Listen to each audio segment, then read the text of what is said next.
Arthur के माँ बाप ने उसे एक अनाथालय में छोड़ दिया था, जहाँ पर वो पला बड़ा और एक परिवार का प्यार उसके लिए बस एक सपना बनकर रह गया। पर आगे जाकर उसने अनगिनत लोगों की जान ली और उस देश का किंग बन गया। धीरे धीरे उसने पूरे अर्थ पर कब्जा कर लिया और जिसने भी उसके सामने आवाज उठाने की हिम्मत की उसने उसके साथ साथ उसके पूरे देश को ही खत्म कर दिया। उसकी ताकत के सामने कोई भी नहीं टिक पाया, लेकिन इसके बावजूद भी वो खुद को अकेला महसूस करता था। एक दिन वो खुद को पानी में डूबता हुआ पाता है और एक आवाज उससे कहती है कि वो उसे दूसरा मौका देने वाली है और वो उस मौके को बर्बाद ना करे। कुछ समय बाद आर्थर की आंखें खुलती हैं और उसके सामने दो लोग थे जो कि उसके पेरेंट्स हैं। उसके पिता का नाम रेनॉल्ड्स है और उसकी माँ का एलिस। थोड़ी देर में ही उन दोनों में बहस छिड़ जाती है कि आर्थर उनमें से किसके जैसा ज्यादा दिखता है। उनकी बातें सुनकर आर्थर को समझ आ जाता है कि यहाँ चल क्या रहा है। उसका दूसरा जन्म हुआ है और ये दोनों उसके पेरेंट्स हैं और जहाँ पिछली जिंदगी में उसका कंट्रोल पूरी दुनिया पर था, अब वो अपनी बॉडी पर भी कंट्रोल नहीं कर पाता और जब भी उसका डायपर बदला जाता था उसकी शर्म के मारे बुरी हालत होती थी। इसके बाद वो एक ऐसी चीज देखता है जो उसे पुनर्जन्म से भी ज्यादा हैरान कर देती है। उसका फादर रेनॉल्ड्स अपने हाथों में एनर्जी को लेकर आता है और अपने एक पंच से ही बड़े से पत्थर के टुकड़े टुकड़े कर देता है, पर इसकी वजह से उसे चोट लग जाती है जिससे उसकी मदर एलिस हील करने लगती है। इतने सालों तक दुनिया पर राज करने के बाद भी उसने कभी भी ऐसी पावर्स के बारे में नहीं सुना था, तो शायद ये दुनिया ही उसकी दुनिया से अलग है। इसके बाद रेनॉल्ड्स एक बड़े से मॉन्स्टर को मार के आता है जहाँ पर उसके साथ उसकी टीम भी थी और उसका फादर जब घर आता है आर्थर उसके हाथों में लगे वेपन और खून को देखता है। लगता है ये ऐसी दुनिया है जहाँ सबको अपने वेपन रखने की इजाजत है। तभी उसकी मदर उसे सोने ले जाने लगती है और आर्थर याद करता है कि वो अपनी पिछली जिंदगी में सो भी नहीं पाता था क्योंकि सोने का मतलब था असासिन्स के द्वारा मारा जाना। ऐसे ही कुछ महीने बीत जाते हैं और वो अपने घुटनों पर चलने लगता है। एक दिन वो सोने का नाटक करता है और जब एलिस वहाँ से चली जाती है वो बेबी निंजा जैसा नीचे उतरता है और अपने छोटे छोटे पैरों से एक रूम में जाता है जहाँ पर काफी सारी बुक्स थी। उसे जो सबसे पहले बुक मिलती है वो इस दुनिया के बारे में थी। उसे पता लगता है कि जिस कॉन्टिनेंट में उसका जन्म हुआ है उसका नाम डिकैथन है, जिसके अंदर 3 किंगडम्स हैं। एक नेशन में ड्वार्फ्स रहते हैं, वहीं जंगल के अंदर एलेनोर का नेशन है जिसके अंदर एल्व्स रहते हैं और आखिरी किंगडम का नाम है सैपिन जिसके अंदर वो पैदा हुआ है। इस किंगडम में ह्यूमंस ही रहा करते हैं, बिल्कुल उसी की दुनिया जैसा, पर यहाँ पर खून खराबे की जगह राजा का बेटा राजा बना है और उसके समय के मुकाबले यहाँ की टेक्नोलॉजी उतनी आगे नहीं बढ़ी है। यहाँ पर लोग मैजिक पर ही रिलाई करते हैं। इतनी सारी डिटेल्स इकट्ठा करने के बाद वो एक और बुक को निकालता है जिसमें मैजिक और माना के बारे में लिखा हुआ था। किसी ह्यूमन की माना की स्ट्रेंथ ज्यादातर उसके पेरेंट्स पर डिपेंड करती है और माना को 2 तरीके से यूज किया जा सकता है, पहला ऑगमेंटिंग और दूसरा कॉन्जरिंग। ऑगमेंटर्स अपने माना का यूज करके अपनी बॉडी की ताकत बढ़ाते हैं, बेसिकली सुपर ह्यूमंस बन जाते हैं। दूसरी तरफ कॉन्जरर्स माना को कंट्रोल करते हैं जिससे वो फायर, वाटर, विंड और बाकी के एलिमेंट्स को कंट्रोल कर सकते हैं। लेकिन उसे हीलिंग मैजिक के बारे में वहाँ कोई डिटेल नहीं मिलती, तो उसे लगता है कि एलिस कोई एक्सेप्शन होगी। उसे पता लगता है कि ज्यादातर लोग प्यूबर्टी पर पहुंचने पर ही माना को अनलॉक करते हैं और जब वो माना को अपने माना कोर के थ्रू कंट्रोल करते हैं वो एक मेज बन सकते हैं। ये चीज आर्थर के लिए समझना आसान थी क्योंकि उसने अपनी पिछली जिंदगी में वो दुनिया का राजा इसलिए बना था क्योंकि उसने अपने अंदर की को कंट्रोल करना सीखा था और माना कोर भी उसी के जैसा है, तो वो अपनी सारी एनर्जी को फोकस करने लगता है और थोड़ी देर में ही उसका माना कोर डेवलप होने लगता है। पर इससे पहले कि वो ज्यादा कुछ ट्रेनिंग कर पाता एलिस उसे ढूंढ लेती है और जब आर्थर को उसने पकड़ा हुआ था एलिस को पता लगता है कि उसने पॉटी कर दी है। ऐसे ही 2 साल बीत जाते हैं और एलिस अपने प्यारे बच्चे के बारे में जर्नल में लिख रही थी। तभी उसे बाहर देखने पर पता लगता है कि रेनॉल्ड्स आर्थर को स्वॉट की ट्रेनिंग दे रहा है, जिसमें आर्थर तो बड़ा इंटरेस्टेड था पर एलिस इसे देखकर गुस्सा हो जाती है। तुम्हें शर्म नहीं आती एक छोटे बच्चे को इतनी खतरनाक स्टिक देते हुए? इतने समय से यहाँ पर रहने पर उसे एक चीज तो समझ आ गई थी कि माता को गुस्सा दिलाना नहीं चाहिए। इसके बाद एलिस उसे मार्केट में लेकर जाती है जहाँ वो इस दुनिया के वेपन्स को देखता है और साथ ही मैजिक यूजर्स को भी। वहीं इतने समय तक उनके साथ रहते रहते वो अपनी जिंदगी को एंजॉय करने लगा था क्योंकि उसे अपनी पिछली जिंदगी में उसके माँ बाप ने एक अनाथ आश्रम में उसे रख दिया था और वहीं पर वो पला बड़ा और उसे कभी भी माँ बाप का प्यार मिला ही नहीं, तो उसे ये नई जिंदगी बहुत अच्छी लग रही थी। एक दिन वो अपने फादर को ट्रेनिंग करता हुआ देख रहा था जो कि अपनी पूरी बॉडी में माना को सर्कुलेट करता है और छोटे छोटे पत्थरों को उठाता है। इससे अच्छा तो हाथ से उठा लेते यार, ये क्या है? क्योंकि रेनॉल्ड्स एक ऑगमेंटर है तो कॉन्जरिंग में उसका हाथ तंग है। इसके बाद वो एक ऑगमेंटर की तरह अपनी बॉडी में माना को यूज करने लगता है। तभी उसकी माँ उठाकर उसे सुलाने के लिए ले जाने लगती है पर आर्थर बुक्स पढ़ना चाहता था पर उसकी मॉम उसे रोक रही थी। पर जब वो अपना प्यारा सा चेहरा बनाकर उसकी तरफ देखता है वो मान जाती है और वो बुक्स को पढ़ने लगता है। जैसे ही एलिस वहाँ से जाती है वो फिर से अपने माना कोर पर काम करने लगता है। थोड़ी देर में ही उनके घर में एक बहुत बड़ा धमाका होता है जिससे रेनॉल्ड्स अपनी बेबी को बचा लेता है पर इसकी वजह से उसकी पीठ जल जाती है। इसके बाद वो भागते हुए आर्थर को देखने जाते हैं जहाँ वो देखते हैं कि उनका बच्चा बेबी योडा की तरह फ्लोट कर रहा है। आर्थर उन्हें देखकर स्माइल करता है लेकिन जैसे ही वो नीचे उतरता है ऊपर की सारी सीलिंग नीचे गिरने लगती है। उसे लगता है कि अभी तो उसकी जिंदगी शुरू हुई थी, अभी ही खत्म होने वाली है। पर उसके पेरेंट्स बिना कुछ सोचे समझे उसे बचाने के लिए उसके पास आ जाते हैं। उसके पेरेंट्स उसने अपनी बिना फिक्र किए हुए सिर्फ उसे बचाने के बारे में सोचा। उसने ये चीज कभी भी महसूस नहीं की थी। अपनी पुरानी जिंदगी में भी उसने बस दूसरे बच्चों को अपने पेरेंट्स के साथ ऐसा देखा था। इस चीज को वो पहली बार महसूस कर रहा था, जिसकी वजह से वो रोने लगता है और अपनी माँ से लिपट जाता है। इसके बाद हम आर्थर की पिछली जिंदगी का सीन देखते हैं, जहाँ पर उसके सैनिकों ने उस बंदे को पकड़ लिया था जो कि उसे मारने आया था, और उसकी एक बीवी और बच्चा भी है। वहाँ पर काउंसिल फैसला सुनाती है कि उसे अपनी बीवी और बच्चे के साथ होम टाउन में भेज दिया जाए। प्लीज ऐसा मत कीजिए, हमारे होम टाउन में जिंदगी मौत से भी बदतर है, प्लीज आप मुझे भेज दीजिए, पर इन्हें रहने दीजिए। लेकिन तभी आर्थर सामने आता है और उसकी बीवी और बच्चों को मार डालता है, और काउंसिल ये देखकर कहती है कि उसने उन्हें मारकर बहुत अच्छा किया, क्योंकि अब उन्हें सफर नहीं करना पड़ेगा। और वो बंदा रोते हुए उसका शुक्रिया अदा करता है। वहीं प्रेजेंट में रेनॉल्ड्स आर्थर को ट्रेन करने जाता है, और वो उसके लिए अपने ही जैसे ग्लव्स लाया था, पर आर्थर मना करके एक लकड़ी की तलवार उठा लेता है। इसके बाद वो दोनों प्रैक्टिस करना शुरू कर देते हैं, और उसका फादर अपने स्टिक को माना से इन्फ्यूज कर देता है। लेकिन तभी आर्थर भी अपनी स्वॉर्ड में माना इन्फ्यूज करता है, जो देखकर वो हैरान हो जाता है, और वो अपनी स्वॉर्ड से उसकी स्टिक को तोड़ देता है। ये सब देखकर उसका फादर समझ जाता है कि वो आर्थर को ट्रेन करने लायक नहीं है। मैंने सोचा है कि हम इसे एक टीचर के पास भेजेंगे, लेकिन एलिस सीधा ही मना कर देती है, क्योंकि वो अपने छोटे से बच्चे को किसी दूसरी जगह पर सिर्फ ट्रेन करने के लिए नहीं भेजना चाहती। हमने तो पहले ही डिसाइड किया था तुम उसे फाइटिंग सिखाओगे और मैं मैजिक। पर ये तो देखो, मेरी स्वॉर्ड माना से इन्फ्यूज्ड थी, फिर भी इसने बीच में से काट दी। अभी तो ये बच्चा है, तो सोचो बड़ा होकर ये क्या क्या कर सकता है। इसलिए इसको बेहतर टीचर के पास भेजना जरूरी है। वो सब मैं समझती हूँ, पर मैं ऐसे ही किसी दूसरे शहर में अपने बच्चे को नहीं भेजने वाली। इसके चक्कर में वो काफी देर तक बहस करते ही जाते हैं। इन सब चीजों से आर्थर परेशान हो जाता है और कहता है कि वो भी उसके साथ सिटी में आ सकते हैं और उन्हें उसे अकेला भी नहीं छोड़ना पड़ेगा। उन दोनों के दिमाग में आया ही नहीं था कि ये भी एक ऑप्शन है, और ये सारी प्रॉब्लम सॉल्व कर देता है। इसके बाद वो अपनी जर्नी के लिए वहां से जाने लगते हैं, जहां पर रेनॉल्ड्स के एडवेंचरर दोस्त भी पहुंचे हैं। आर्थर इन सबसे पहले मिल चुका है जब इसने घर को तोड़ा था। उनकी टीम के लीडर का नाम एडम है। इसके बाद एक एक करके वो सभी आर्थर से मिलते हैं, और वो सभी कैरेज में बैठकर वहां से निकल जाते हैं। लगता है यहाँ की दुनिया अभी उतनी भी आगे नहीं बढ़ी, ना तो यहाँ पर एयर उबर है, ना ही फ्लाइंग ड्रोन्स। थोड़ी दूर आगे जाने पर वो एक जगह ब्रेक के लिए रुकते हैं, लेकिन तभी वहां पर कुछ वुल्व्स आ जाते हैं। लेकिन वो एडवेंचरर्स काफी एक्सपीरियंस थे और बड़ी आसानी से उन सबको ठिकाने लगा देते हैं। वो रात को भी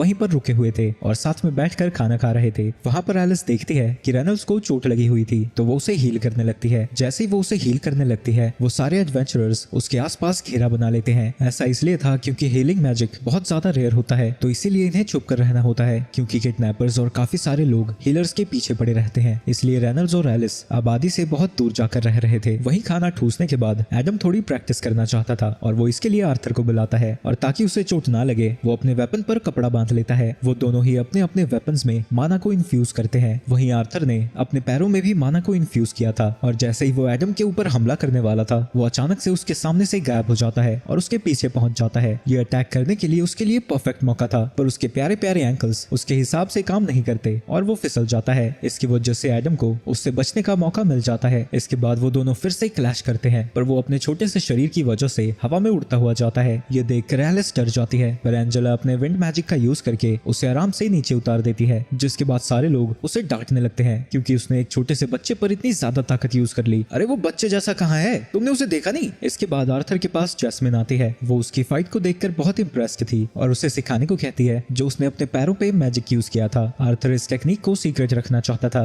क्योंकि उसने इसे अपनी पिछली जिंदगी में मास्टर किया था, पर आर्थर उसके थोपड़े को देखकर समझ जाता है कि जब तक वो उसे नहीं बताएगा वो उसे परेशान करती रहेगी। अगली सुबह वो फिर से अपनी जर्नी पर निकल जाते हैं। वहीं इस सफर के दौरान वो सारे एडवेंचरर्स एक एक करके आर्थर को अपनी चीजें सिखाते हैं। एडम उसे स्पेयर यूज करना सिखाता है, हेलन बो, लेकिन इसके बाद सिखाने की बारी आर्थर की थी। वो जैस्मिन को वही टेक्निक सिखाता है। वो उस टेक्निक को एक ही बार करके सिखाता है और जैस्मिन उसे सीख भी जाती है। अगली सुबह उसका शुक्रिया अदा करने के लिए जैस्मिन उसे एक नाइफ देती है। इसके कुछ समय बाद फिर से वहां से निकल जाते हैं, लेकिन तभी अचानक से कैरेज रुक जाती है क्योंकि उनके कैरेज के बाहर बहुत सारे डाकू आ चुके थे जिन्होंने उन्हें चारों तरफ से घेर लिया था। उनके सरदार के ऑर्डर देने के बाद सारे डाकू उनके ऊपर हमला करने लगते हैं, पर वो एडवेंचरर्स काफी ताकतवर थे और बड़ी आसानी से उन सबको हराते जाते हैं। पर प्रॉब्लम ये थी कि उनकी तादाद हद से ज्यादा थी और लड़ते लड़ते वो सारे एडवेंचरर्स थकने लगे थे। तभी उन डाकुओं का सरदार रेनॉल्ड्स को घायल कर देता है। आर्थर भी उससे लड़ने के लिए आगे बढ़ता है। तुम अपनी मॉम को लेकर यहाँ से चले जाओ, अभी आपकी तरह लड़ सकता हूँ। तो उसका फादर उससे कहता है कि वो लड़के अपनी माँ को बचाए क्योंकि उसकी पेट में उसका भाई या फिर बहन है और वो एक बड़ा भाई बनने वाला है। जिसके बाद वो अपनी मॉम को लेकर वहाँ से भागने लगता है और रेनॉल्ड उनके लीडर के ऊपर हमला करता है। आर्थर और उसकी मॉम के सामने कुछ डाकू आते हैं, पर बाकी के एडवेंचरर्स उन्हें खत्म कर देते हैं, लेकिन ऊपर खड़ा एक मेज उनके ऊपर हमला कर देता है। आर्थर अपनी मॉम को तो बचा लेता है, पर उस अटैक की वजह से वो खाई से नीचे गिरने लगता है। लेकिन वो बिना कुछ किए नीचे नहीं गिरने वाला था, तो वो अपने चाकू को निकालता है जिसमें उसने रस्सी बांधी हुई थी। वो रस्सी उस मेज के पैर में फंसाकर उसे भी अपने साथ नीचे गिरा लेता है। डर और एंजेला अपने मैजिक से उस तक पहुंचने की कोशिश करते हैं, पर वो ऐसा नहीं कर पाते। उसने अपनी मॉम को बचा लिया था, जो सोचकर वो काफी खुश था। लेकिन जैसे ही उसे याद आता है कि वो बड़ा भाई बनने वाला था और वो उस चीज को कभी महसूस नहीं कर पाएगा, वो रोने लगता है। किसी तरह आर्थर उस नदी से तैरकर बाहर आता है और उसके सामने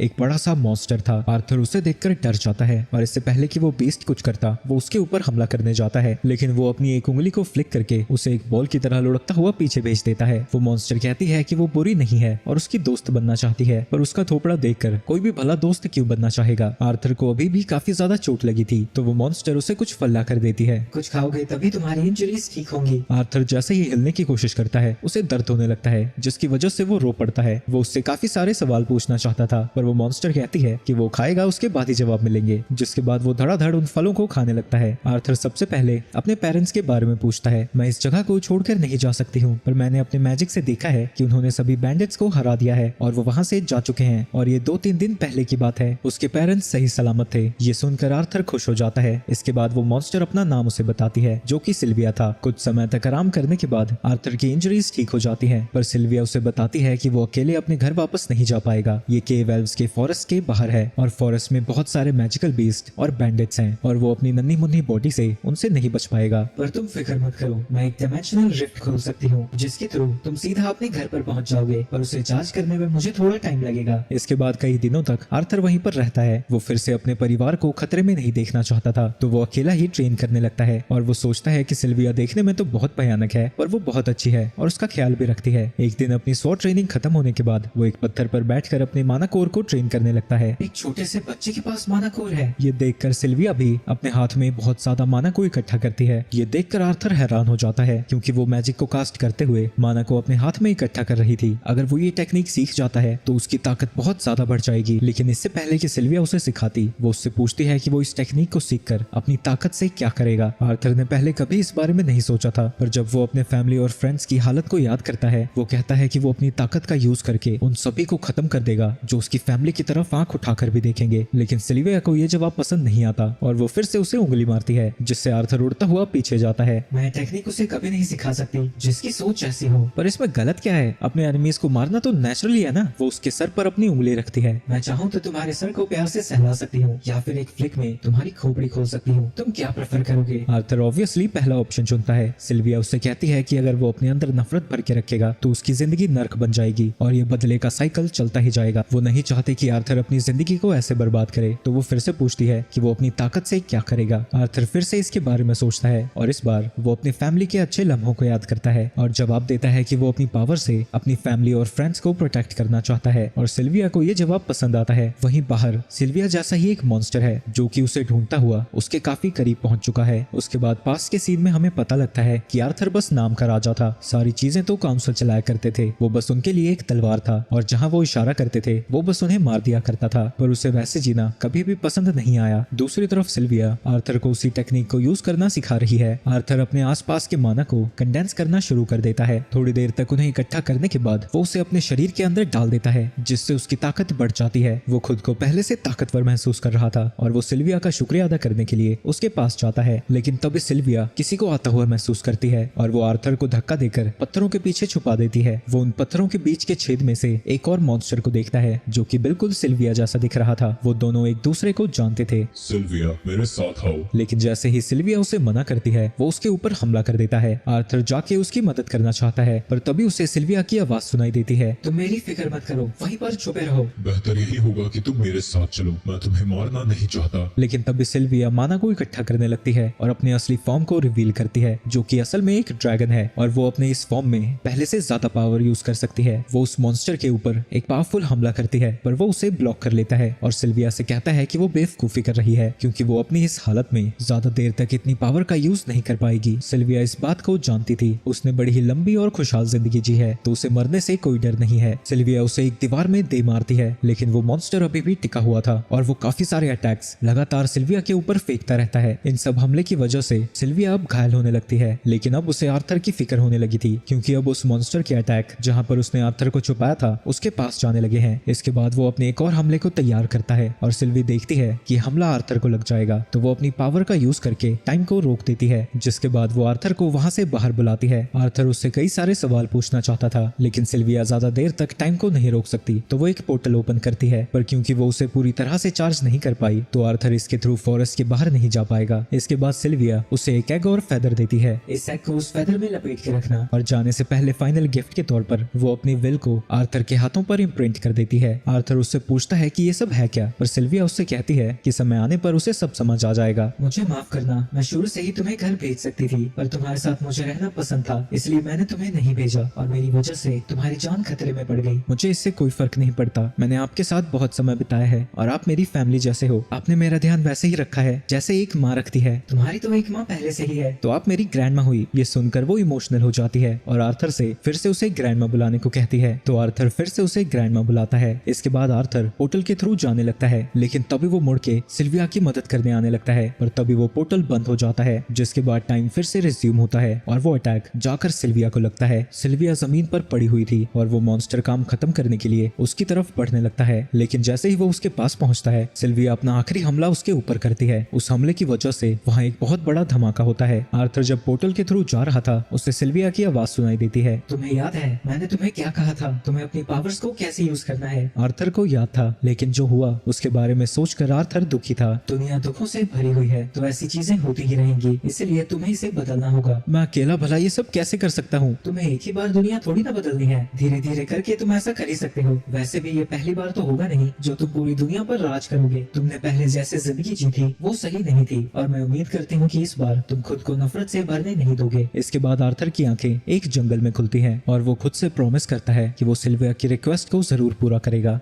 आर्थर अपनी स्किल्स को यूज करते हुए जंगल के थ्रू जाने लगता है। तभी उसे एक लड़की के चिल्लाने की आवाज आती है और वहां जाने पर उसे कुछ बैंडिट्स दिखते हैं जो कि एक लड़की को किडनैप कर रहे थे ताकि वो उसे एक स्लेव के तौर पर बेच सकें। वो उस एल्फ को कैरेज में डालकर वहां से जाने लगते हैं। आर्थर को याद आता है कि जिन बैंडिट्स ने उन्हें घेरा था वो भी औरतों और बच्चों को नुकसान पहुंचाना नहीं चाहते थे ताकि वो उन्हें स्लेव की तरह बेच सकें। ये सोचकर आर्थर गुस्से से भर जाता है, पर वो किसी तरह खुद को शांत करता है और उनकी कैरेज का पीछा करने लगता है। शाम के वक्त वो एक जगह पर आकर रुक जाते हैं, लेकिन आर्थर उस वक्त उन पर अटैक नहीं करता। वो अंधेरे का वेट करता है। जब रात हो जाती है, आर्थर उन सभी को खत्म करने की तैयारी करता है। सबसे पहले वो छोटे पत्थरों को फेंककर उन वुल्व्स का ध्यान भटकाता है। वुल्व्स की चीख से परेशान होकर एक बंदा उन्हें शांत कराने जाता है, लेकिन जब वो शांत नहीं होते वो उन्हें मारने लगता है। तभी उसके पीछे आर्थर आ जाता है और उसके ऊपर हमला कर देता है। जब उसका साथी उसकी मदद करने आता है, वो पहले बंदे का चाकू लेकर उसकी गर्दन को काट देता है। इसके बाद बाहर बस एक और बैंडिट बचा था। जब वो उसके ऊपर हमला करने आता है, वो उसके पैर पर अटैक करता है। ये सारा शोर शराबा सुनकर उनका बॉस भी कैरेज में से बाहर आता है। ये एक मेज है, इससे बचकर रहना। अरे वाह, पैसा मेरे पास चलकर आ रहा है। वो अच्छे खासे प्रोडक्ट को तोड़ना नहीं चाहता था, तो इसलिए वो तलवार रखकर मैजिक का यूज करने लगता है। आर्थर बॉस से लड़ने लगता है, लेकिन बाकियों के मुकाबले उसका फाइटिंग में एक्सपीरियंस कहीं ज्यादा था। वो उसी रस्सी और धागे का यूज करके उसे हराने की कोशिश करता है, पर ये ट्रिक भी बॉस पर काम नहीं आती और वो उसे लात मारकर दूर फेंक देता है। इसके बाद वो आर्थर को उसके पैरों से उठाता है और उसका मजाक उड़ाने लगता है, लेकिन तभी आर्थर अपने फायर मैजिक से उसके पैर के ऊपर हमला करता है और जब वो दर्द के मारे चिल्ला रहा था, आर्थर अपनी नाइफ को उसके सर के अंदर घुसा देता है और अब सिर्फ वहाँ पर एक ही जिंदा बैंडिट बचा था और उसे मारने के बाद वो उस एल्फ के पास जाता है। उसकी आंखों पर पट्टी बांधी हुई थी, तो उसे कुछ नहीं पता है कि बाहर हुआ क्या है। वो उसकी पट्टी को हटाकर उसे बताता है कि अब वो सेफ है। इस लड़की का नाम टेशिया है। वो उसकी कैरेज से बाहर आने में मदद करता है, जिस दौरान वो उसके हाथ पर लगी चोट को देखती है। अरे हाँ, नॉर्मल बच्चों के लिए थोड़ा भयानक होगा, और उसे बाकी के शौक से बचाने के लिए वो उनकी डेड बॉडीज को छुपा देता है। टेसिया उससे पूछती है कि जिन्होंने उसे किडनैप किया था उनका क्या हुआ। अब मैं इसे ये तो नहीं बता सकता कि मैंने उन्हें मार दिया, असल में उनका एक एक्सीडेंट हो गया था और तुम फिक्र मत करो, वो दोबारा तुम्हें परेशान नहीं करेंगे। इसके बाद आर्थर अपने रास्ते निकलने लगता है, लेकिन टेशिया काफी डरी हुई थी और वो उसका हाथ पकड़कर कहती है कि वो उसके साथ चले। अगर उसने उसे यहाँ पर अकेले छोड़ दिया, उसे क्या पता जानवर खा जाए या फिर भूत। बात तो ये सही कह रही है, इसे मैं अकेला तो नहीं छोड़ सकता। इसके बाद आर्थर उन वुल्व्स की तरफ देखता है। वो उन्हें जान से मारने के बारे में सोच रहा था, पर टेशिया कहती है कि उसे उन्हें आजाद कर देना चाहिए, और इससे पहले कि आर्थर उसे रोक सकता, वो उनके गले के पट्टों को खोलने लगती है। आर्थर को लग रहा था कि वो उसके ऊपर हमला कर देंगे, पर वो बिना कुछ कहे वहां से चले जाते हैं। कुछ समय तक सफर करने के बाद वो रेस्ट करने के लिए एक जगह पर रुकते हैं, जहां वो उसे कुछ खाने के लिए बना कर देता है, पर वो उसे जमा ही घटिया लग रहा था। इसके बाद टेशिया उससे पूछती है कि वो इस जंगल में कर क्या रहा है, तो आर्थर उसे बताता है कि वो अपनी फैमिली से बिछड़ गया था और यहाँ पर खो गया है। इसके बाद वो फिर से अपनी जर्नी पर निकल जाते हैं, जहाँ टेशिया उसे बताती बताती है कि उसके पेरेंट्स काफी बिजी रहते हैं, तो वो अपना ज्यादातर समय अपने दादाजी के साथ बिताती है। वहीं रास्ते में आर्थर महसूस करता है कि जिन वुल्व्स को उन्होंने फ्री किया था वो उनका पीछा कर रहे हैं। मुझे पता था, मुझे उन्हें मार ही देना चाहिए था। रात में रहने के लिए आर्थर टेशिया के लिए एक टेंट बना देता है और खुद बाहर गार्ड की तरह खड़ा रहता है ताकि अगर वो वुल्व्स उनके ऊपर हमला करने आए तो वो उन्हें बचा सके। लेकिन थोड़ी देर बाद टेशिया अपना सर बाहर निकालती है और आर्थर को अंदर सोने के लिए बुलाने लगती है। आर्थर कहता है कि उसे नींद नहीं आ रही है तो वो जाकर सो सकती है, लेकिन वो बहुत ज्यादा डरी हुई थी इसलिए वो उसे अंदर बुलाने लगती है। आखिरकार आर्थर को अंदर जाना ही पड़ता है जहाँ वो साइड में बैठा हुआ था। टेशिया कहती है कि वो इंसानों पर भरोसा नहीं करते क्योंकि उन्होंने सुना है वो बहुत ज्यादा ठरकी होते हैं और 3-4 बीवियां रखते हैं। हाँ, तुम्हें ये सब किसने सिखाया? हर इंसान थोड़ा ऐसा होता है, बीच बीच में होते हैं। वो बोल ही रहा था, उसी दौरान टेशिया सो जाती है और थोड़ी देर में आर्थर भी सो जाता है और सुबह उठने के बाद वो फिर से निकल जाते हैं। लेकिन रास्ते में आर्थर का दिमाग खराब होने लगता है क्योंकि हर चीज के लिए उसे उसकी मदद करनी पड़ती है। लेकिन तभी रास्ते में उसकी छाती में दर्द होने लगता है। टेशिया को लगता है कि ये थकावट की वजह से हो रहा है और वो उसके लिए कुछ जड़ी बूटी ढूंढने निकल जाती है। आर्थर जब रेस्ट कर रहा था वहाँ पर वही वुल्फ आ जाता है। उसे देखकर आर्थर डर जाता है, लेकिन वो वुल्फ उसके लिए एक शिकार लेकर आया था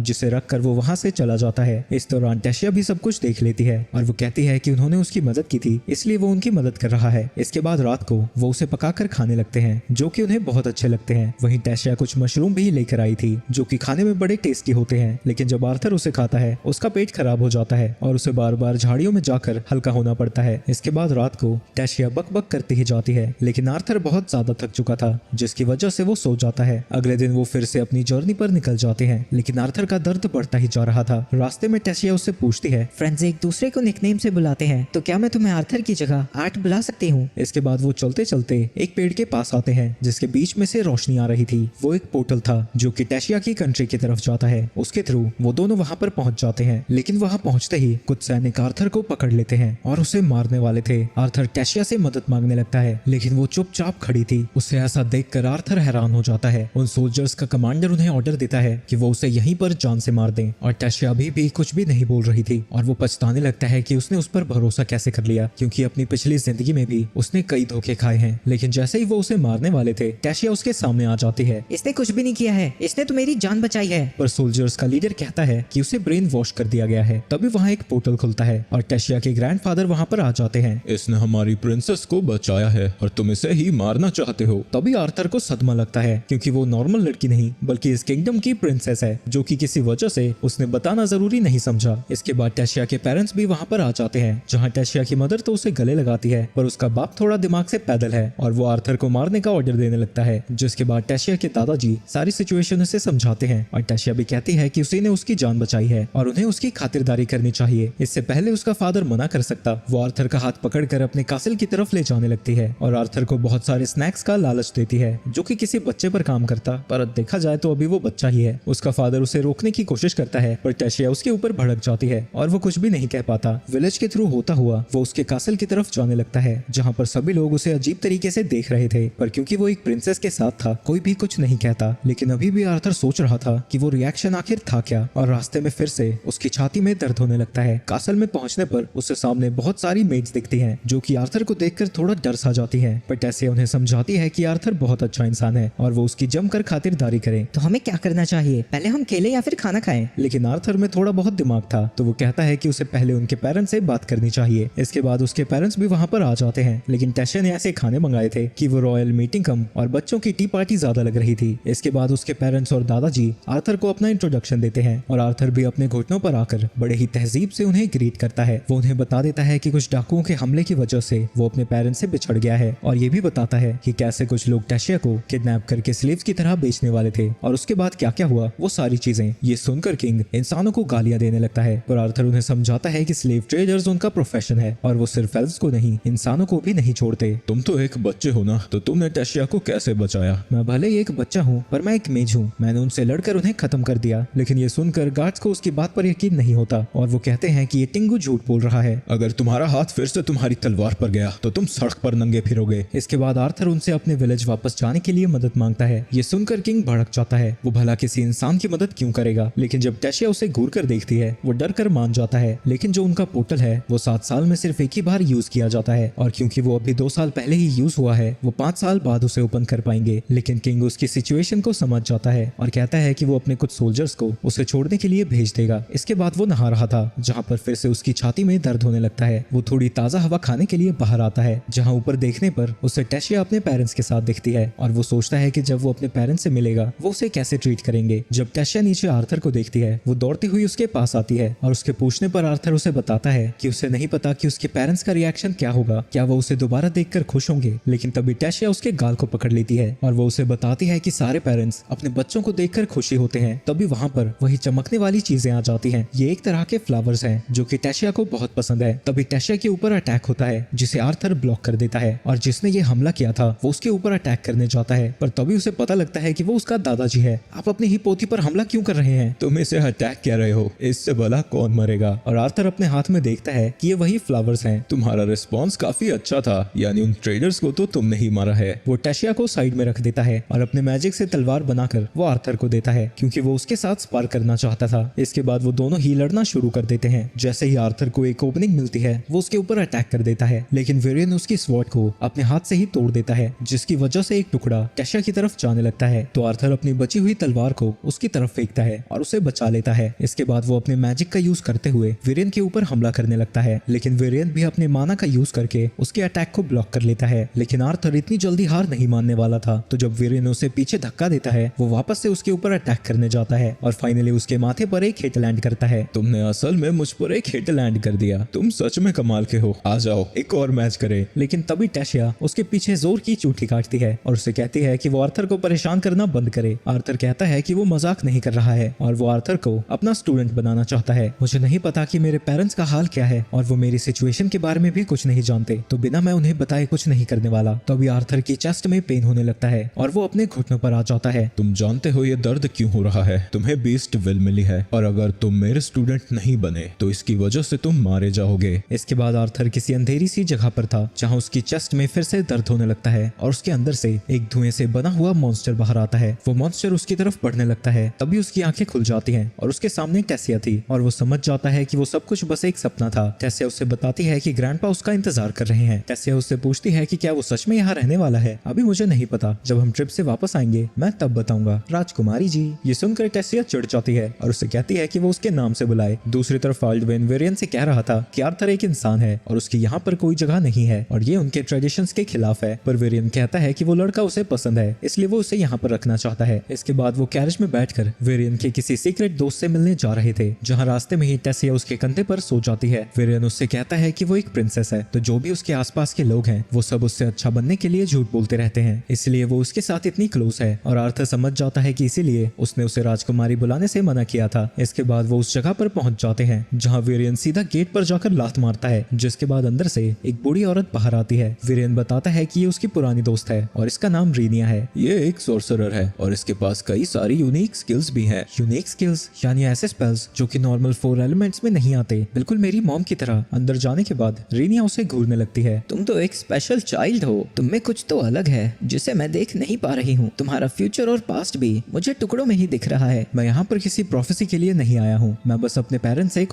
स्पेशल चाइल्ड हो, तुम में कुछ तो अलग है जिसे मैं देख नहीं पा रही हूँ। तुम्हारा फ्यूचर और पास्ट भी मुझे टुकड़ों में ही दिख रहा है। मैं यहाँ पर किसी प्रोफेसी के लिए नहीं आया हूँ, मैं बस अपने पेरेंट्स से कांटेक्ट करना चाहता हूँ। वो आर्थर के सामने एक पानी का टब रखती है और उससे कहती है कि वो अपने पेरेंट्स के बारे में सोचता रहे। कुछ देर कॉन्सेंट्रेट करने के बाद वो अपने पेरेंट्स को देख पा रहा था, जो कि खाने के टेबल पर बैठे थे, पर तभी उन्हें आर्थर की याद आने लगती है और वो दुखी हो जाते हैं। और आज आर्थर का बर्थडे भी है। आर्थर जब खाई में गिर गया था वो काफी ज्यादा दुखी थे, पर क्योंकि उसे बचाने का कोई तरीका नहीं था, वो हार मानकर शहर में चले जाते हैं, जहाँ रेनॉल्ड इतना दुखी था कि वो लगभग एक नशेड़ी बन जाता है। पर उसे अभी भी अपने आने वाले बच्चे और बीवी का ध्यान रखना था, जिसके बाद उसे एक जॉब मिल जाती है और कुछ समय के अंदर ही उसने रहने के लिए एक नया घर भी ले लिया था। तभी उन दोनों को आर्थर की आवाज सुनाई देती है। वो उन्हें बताता है कि वो ठीक है और अभी एल्व्स के किंगडम में एक स्पेशल मैजिक के थ्रू उनसे कांटेक्ट कर रहा है। मैं आपके पास जल्दी से जल्दी आना चाहता हूँ, पर मेरी बॉडी में कुछ गड़बड़ है जिसकी मुझे ट्रीटमेंट करानी होगी। ये कुछ सीरियस नहीं है और जैसे ही मैं ठीक हो जाऊंगा आपके पास वापस आ जाऊंगा और मैंने जो किया आप उसके लिए खुद को ब्लेम मत कीजिए। अगर मैं मर भी गया होता तो मैं दोबारा फिर से वही करता। इस मैजिक कॉल के कट होने के बाद आर्थर वेरियन से कहता है कि वो उसे अपना स्टूडेंट बना ले। इसके बाद टेशिया फिर से अपने फादर पर भड़क रही थी। मैंने आपसे कितनी बार कहा है, उसने मेरी 2 बार जान बचाई है। अगर हम उसे ऐसे ही छोड़ देते हैं तो सबको लगेगा कि एल्फ्स बुरे होते हैं। तुम्हारी बेटी सही कह रही है। आर्थर मेरे अंदर ट्रेन करेगा और अगर कुछ भी होता है तो उसकी जिम्मेदारी मेरी होगी। जिसके बाद एल्डुइन मान जाता है और वो आर्थर के पास जाकर अपने बिहेवियर के लिए उससे माफी मांगता है। इसके बाद टेसिया उसे बाहर ले जाती है ताकि वो साथ में खेल सके और उसे टाउन के अंदर घुमाने लगती है। वो रास्ते में जा ही रहे थे तभी एक बच्चा उससे टकरा जाता है। छी, एक इंसान से टकरा के मेरे ऊपर इंसान के कीड़े लग गए। और उसके साथ जो बाकी के बच्चे थे वो भी उसे उल्टा सीधा बोलने लगते हैं। वहीं आर्थर बेचारा कंफ्यूज था कि उसने आखिर किया क्या है। टेसिया उससे कहती है कि वो उन सबको इग्नोर करे और उसे ले जाने लगती है, पर तभी वो उसे रोक देता है। अगर आप इसके साथ जाएंगी तो आपकी रेपुटेशन खराब हो जाएगी। अब मुझे मौका दीजिए। फ्रिरिथ नोबिलिटी का एक मेंबर है और वो खुद को बहुत ही ऊंचा मानता है, तो आर्थर उसका थोड़ा मजाक उड़ाने का सोचता है और ऐसा दिखाता है जैसे उससे मिलकर उसे बहुत खुशी हुई, पर उसका नाम जानबूझ के गलत प्रोनाउंस करता है। इसकी वजह से फेरिथ उसके ऊपर भड़क जाता है, तो आर्थर कहता है कि ये गलती से उससे प्रोनाउंस हो गया, अगली बार जब वो मिलेंगे वो उसका सही नाम लेगा और टेशिया के साथ जाने लगता है। लेकिन फेरिथ बिगड़ा हुआ तो था पर गधा नहीं, और वो समझ जाता है कि वो जानबूझ के उसका मजाक उड़ा रहा है और वो आर्थर को